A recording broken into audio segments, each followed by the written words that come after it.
আসসালামু আলাইকুম, আশা করি আপনারা সবাই অনেক ভালো আছেন। নতুন একটা টেকনিক্স ভিডিওতে আপনাদের সবাইকে স্বাগতম। আমাদের আজকের দিনের প্রথম টেকনিক্সটা হলো ইভ্যালিকে নিয়ে। ইভ্যালি সম্ভবত কামব্যাক করতে যাচ্ছে, বাট এই নিউজটা নিয়ে কথা বলার আগে আমি একটা কথা ক্লিয়ার করে নিই। আমি ইভ্যালি থেকে কখনো প্রোডাক্ট কিনি নাই এবং ইভ্যালি থেকে বলেও নেই আমাকে কোনো ভিডিও করার জন্য। মেইনলি আমি ইভ্যালি নিয়ে ভিডিওটা করেছি বা এর আগেও আমি যতগুলো ভিডিও করেছি তার অন্যতম একটা প্রধান কারণ ছিল, যদি ইভ্যালির মতো একটা কোম্পানি বাংলাদেশে সাস্টেইন করতে পারে, তাদের মডেলটা যদি অনেস্ট হয়, তারা যদি আলটিমেটলি অনেস্ট হয়, তাহলে এটা বাংলাদেশের জন্য অনেক কাজে দিবে। তার কারণ হলো, আমি আমার আশেপাশে অনেক মানুষকে দেখেছি যে ইভ্যালি থেকে প্রোডাক্ট কিনেছে, তারা বিজনেসও করতেছে এবং অনেক মানুষের টাকা কিন্তু এখন আটকে গিয়েছে। অনেকেই অনেক রকম কথা বলেন যে ইভ্যালি নিয়ে কোনো কথা বললে আপনারা ভাবেন যে ইভ্যালির পক্ষ দিয়ে আমরা কথা বলতেছি। আসলে ইভ্যালির পক্ষ নিয়ে বা পক্ষ দিয়ে আমরা কোনো কথা বলতেছি না। আমরা চাই এই ধরনের নতুন নতুন বিজনেস মডেলগুলো যেন বাংলাদেশে এসে সাস্টেইন করতে পারে। সো ইভ্যালির এই মডেলটা, অর্থাৎ ইভ্যালি যেন সাস্টেইন করতে পারে, তার জন্য কিন্তু গভর্নমেন্ট অনেক পদক্ষেপ নিচ্ছে। বাট আমি আপনাদেরকে আরেকটা বিষয় ক্লিয়ার করি, ইভ্যালি যে স্কিম বা যে মডেলটা নিয়ে এসেছে, সেই মডেল ইউজ করে অনেক কোম্পানি আছে সেটা মিস ইউজ করতে পারে। দ্যাটস আমি অন্যান্য কোম্পানির ক্ষেত্রে কিছু বলতে পারবো না যে তারা অনেস্ট না ডিসঅনেস্ট, বাট ইভ্যালির ক্ষেত্রে আমার কেন জানি মনে হয়েছে যে তাদের ইন্টারেস্ট ছিল বাংলাদেশ মার্কেটে বিজনেস করার জন্য। হতে পারে তারা মডেলটা ঠিকমতো গুছিয়ে তুলতে পারে নাই, অথবা তারা প্ল্যান মাফিক কাজ করতে পারেনি দেখে তারা আলটিমেটলি লসে চলে গেছে বা মাইনাস হয়ে গিয়েছে। দ্যাটস আসলে ইভ্যালি নিয়ে আমি কথা বলে থাকি, এখানে আর অন্য কোনো বিষয় নেই। আর একটা কোম্পানির সাথে এতগুলো মানুষ কানেক্টেড, চিন্তা করলেও খারাপ লাগে যে কোম্পানিটা বন্ধ হয়ে গেলে এতগুলো মানুষের কি হবে। সো আপনারা যারা ইভ্যালি থেকে কখনো প্রোডাক্ট কিনেন নাই বা ইভ্যালির সম্বন্ধে কোনো ধারণা নাই, তারা প্লিজ নেগেটিভ কোনো কিছু না ভেবে বা নেগেটিভ কথা না বলে একটু পজিটিভভাবে থিঙ্ক করার চেষ্টা করুন। আর যদি আপনার ইভ্যালির ব্যাপারে একদমই নেগেটিভ ধারণা হয়, তাহলে ভিডিওর এই অংশটুকু আপনারা কেটে দিন, না দেখাই আপনার জন্য ভালো হবে।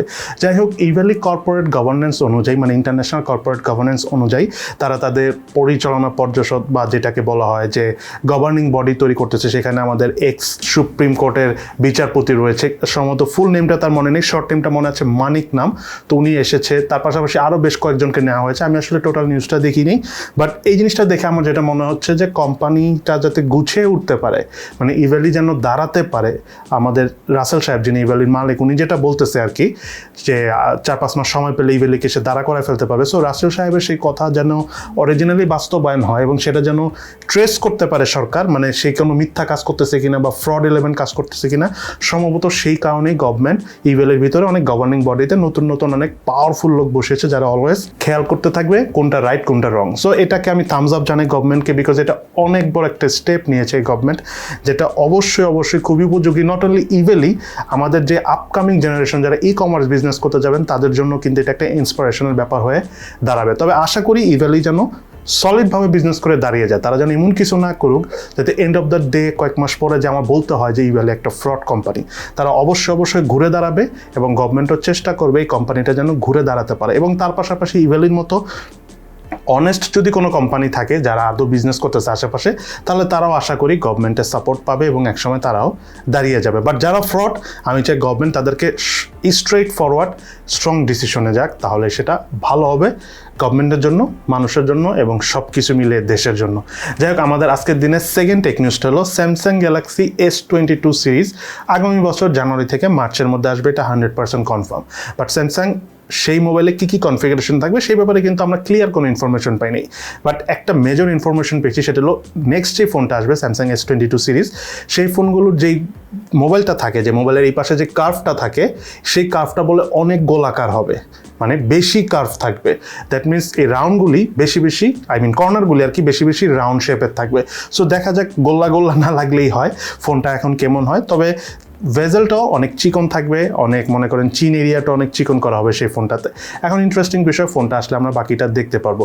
এদিকে রেডমি না, শাওমি টিভি আর কি আসতে যাচ্ছে 120Hz রিফ্রেশ রেট দিয়ে অক্টোবরের 20 তারিখে। আমি শাওমিকে থামস আপ জানাই, বিকজ শাওমি টিভি আনার পর OnePlus এনেছে, অপ্পো এনেছে। আলটিমেটলি কিন্তু টিভির মার্কেটটা এখন কম্পিটিশন হচ্ছে, আমরা ভালো টিভি পাচ্ছি।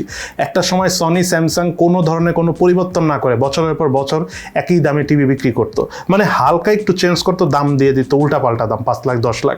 বাট জাস্ট একটা জিনিস ভাবেন, স্যামসাংয়ের যেগুলো 10 লাখ টাকা দামের টিভি বা 5 লাখ টাকা দামের টিভি আমরা সচরাচর দেখে থাকি বাণিজ্য মেলা, অনেকে কিনে ভ্যান দিয়ে ঘুরে মানুষকে দেখাতে নিয়ে যায় বাসায় গরুর মতো করে আর কি, কোরবানির গরুর মতো করে। সেই সব টিভির থেকে এই শাওমি বলেন বা অপ্পো বলেন বা OnePlus বলেন, এদের টিভি কি অনেক পিছিয়ে আছে? আপনারা কিন্তু সেটা অবশ্যই ভিডিও নিচে কমেন্টস করে জানাবেন। এবং আমাদের আজকের দিনে আরেকটা খুব বড় নিউজ হলো Redmi Note 11 Pro এই মোবাইলটা আসতে যাচ্ছে ইন্ডিয়ান রুপিতে 17-18 রুপি, বাংলাদেশি টাকায় আপনাদের উপরে ছেড়ে দিলাম কত টাকা আসে এটা আমি ক্লিয়ার বলতে পারতেছি না, বাট শুধু Redmi Note 11 এই ফোনটা হলো ইন্ডিয়ান রুপিতে 14,000 রুপিতে আসবে, অর্থাৎ বাংলাদেশি টাকা আমি বলতে চাই না, কারণ এর আগে আমি যতবারই বলেছি যে 2-3 হাজার টাকা গ্যাপ ধরে বাংলাদেশি টাকা, পরে দেখা যায় যে বিশাল এক গ্যাপ এসেছে। যেমন Redmi 10 এর কথা ধরেন আমি ধরে নিয়েছিলাম 15-16 হাজার টাকা আসবে, যেহেতু এটা ইন্ডিয়া 12-13 হাজার রুপি দাম, কিন্তু বাংলাদেশে 21 হাজার টাকা দাম। কে জানতো Xiaomi এত হাই প্রাইসে ফোন আনবে বাংলাদেশে। যদি Xiaomi এক্সট্রিমলি হাই প্রাইসে সেই ফোনটা না আনে, নর্মাল স্ট্রেস মানে যেসব রেঞ্জে ফোনগুলো এনে থাকে, তাহলে আমি ধরে রাখতেছি যে Redmi Note 11 ফোনটার প্রাইস হবে 18-19 হাজার, Note 11 Pro যেটা সেটার প্রাইস হবে 22 হাজার টাকা থেকে 27-28 হাজার টাকা পর্যন্ত, বিভিন্ন ভেরিয়েন্টে ধরেন 6GB RAM 8GB RAM এর ভেরিয়েন্ট অনুযায়ী হবে। বাট সেই মোবাইলগুলোতে প্রসেসর হিসাবে ডায়মেনসিটি প্রসেসর থাকবে, এটা কিন্তু তারা কনফার্ম করে দিয়েছে, বাট কোন প্রসেসর থাকবে সেটা কিন্তু এখনও কনফার্ম করে নাই।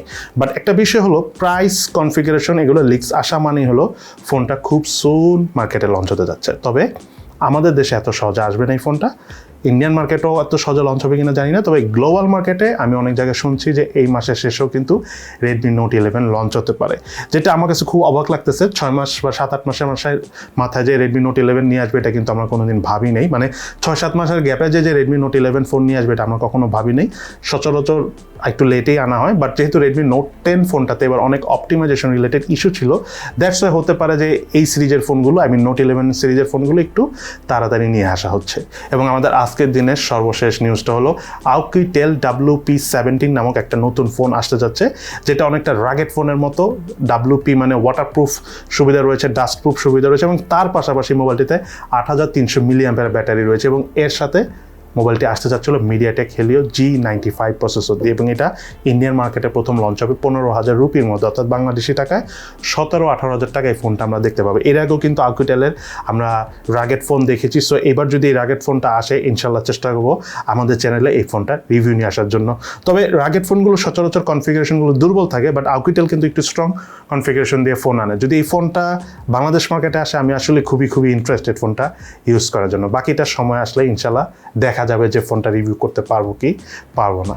সো আজকে তাহলে এই পর্যন্তই। কেমন লাগলো আমাদের আজকের এই ছোট্ট টেক নিউজ ভিডিওটি অবশ্যই সেটা কিন্তু ভিডিও নিচে কমেন্টস করে জানাবেন। সো সবাই ভালো থাকেন, সুস্থ থাকেন, ইনশাল্লাহ দেখা হবে ফিউচারে।